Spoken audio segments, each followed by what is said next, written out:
From the San Antonio Express News, I'm Joy Marie Scott, and this is your Express Briefing. San Antonio home sales jumped 7% in 2019.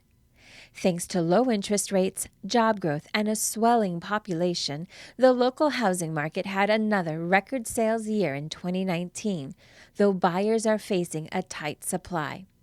The median price of a home ticked up 4% to $233,800, an increase experts attribute to high demand, limited supply, and rising construction costs.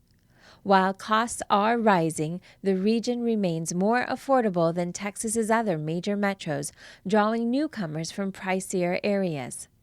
In San Antonio, more new homes are on the way, though there's still a shortage of houses under $250,000 being built. A lawsuit claims a San Antonio Ferrari dealership's employee totaled a couple's $240,000 Spider while hot rodding around town. A couple got more than they bargained for when they returned a $240,000 Ferrari to a local dealership to be sold. Riyad Bakalim and his wife Diana allege in a lawsuit that an employee of the Ferrari of San Antonio dealership was allowed to take their white 2014 Ferrari 458 Spider to, quote, hot rod around town. The vehicle ended up, quote, wrecked and totaled, the suit said. The dealership is accused of covering up its negligence and defrauding the Bakalims in the sale of the vehicle. They seek up to $1 million in damages in the complaint. Dealership General Manager Grenville Lewis said it had an unfortunate incident when one of the business porters drove the car on a not approved path, lost control, and ran into a chain link fence. The porter was fired. Representative Larson has a message for Mayor Nuremberg. Don't use aquifer protection funds for public transit. Mayor Ron Nuremberg and Bexar County Judge Nelson Wolf want to redirect $40 million a year from a portion of the city's sales tax revenue that finances aquifer protection and linear parks to Via Metropolitan Transit to instead boost bus service. San Antonio voters will decide in November whether to do so. But State Rep. Lyle Larson, a San Antonio Republican, pushed the mayor to instead use the part of the sales tax that pays for pre-K for SA, the city's early childhood education program. Voters are set to renew the sales tax that funds pre-K for SA this year, but the program's board has asked City Council to put the vote on the May ballot rather than in November to boost its chances of passing. SeaWorld is suing the former San Antonio Park president and his new employer.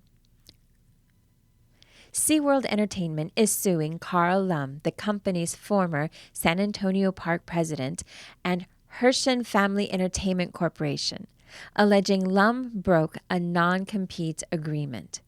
SeaWorld is asking the court to grant an immediate injunction preventing Lum from working for Herschen, which operates theme parks, water parks, aquariums, and other attractions, including Dollywood in Pigeon Forge, Tennessee. A preserved 1910 home in San Antonio's Beacon Hill might have been a mail-order kit house. It's rare that a 100-plus-year-old house located in a neighborhood that has seen plenty of bad times remains as unscathed as Kim Ricketts Morris's and Eric Morris's home in resurgent Beacon Hill. Built in 1910, the home was never abandoned, never vandalized, and never sectioned into apartments. Instead, it was, for the most part, well taken care of by a succession of owners who appreciated and protected its architectural integrity. save for the occasional shag carpet. And our latest restaurant review. The Cove Restaurant balances great burgers, fish tacos, vegetarian dishes, and beer. The Cove is so many things: a coin-operated car wash, a beer hall with more than 50 tap handles, a live music venue, a laundromat with banks of dryers like windows on a world forever spinning. But mostly it's a place where you can eat with your hands and your head at the same, knowing the beef in your burger is grass-fed, the produce is mostly local, and vegetarians don't have to settle for afterthoughts. Consider a subscription to the Express News, the voice of South Texas since 1865. Just 95 cents the first month, a digital subscription helps support our work covering San Antonio and South Texas. You'll get access to all our stories on expressnews.com. Join us at expressnews.com/subscribe. And in other news to know today, Janine Jones, dubbed the Killer Nurse after she was convicted of killing an infant in 1984, was sentenced to life in prison for the death of a San Antonio baby in 1981. The U.S. Senate opened the impeachment trial of President Donald Trump with quiet ceremony Thursday. Senators standing at their desks to swear an oath of impartial justice as jurors, House prosecutors formally reciting the charges, and Chief Justice John Roberts presiding. The city of San Antonio is completing final preparations for its 33rd official Martin Luther King Jr. March that's considered one of the largest in the nation.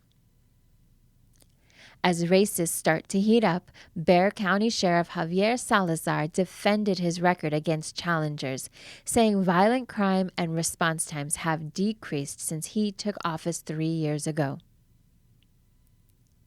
With its long history of Hispanic majority students, UTSA has a tremendous opportunity to serve as an exemplar of student success and how best to meet the needs of Hispanic students. Myron Anderson and Mary Larson Diaz write in a column. District Judge Ray Oliveira died at 64. A federal judge sentenced a former pharmaceutical sales representative from San Antonio to more than 2 years in prison and ordered her to pay back $1.7 million for her part in a national bribery and healthcare fraud scheme. The San Antonio Area Foundation awarded more than $10 million in grants last year to local nonprofits, nearly a third of which was given to help support organizations' general expenses. With the San Antonio Spurs nearing the season's midpoint, Coach Greg Popovich indicated the team may have finally reached a state of normalcy after a first half of experimentation on several fronts. To hear San Antonio's top news headlines, subscribe to Express Briefing wherever you get your podcasts, or ask your virtual assistant to play the Express Briefing podcast. For the San Antonio Express News, I'm Joy Marie Scott.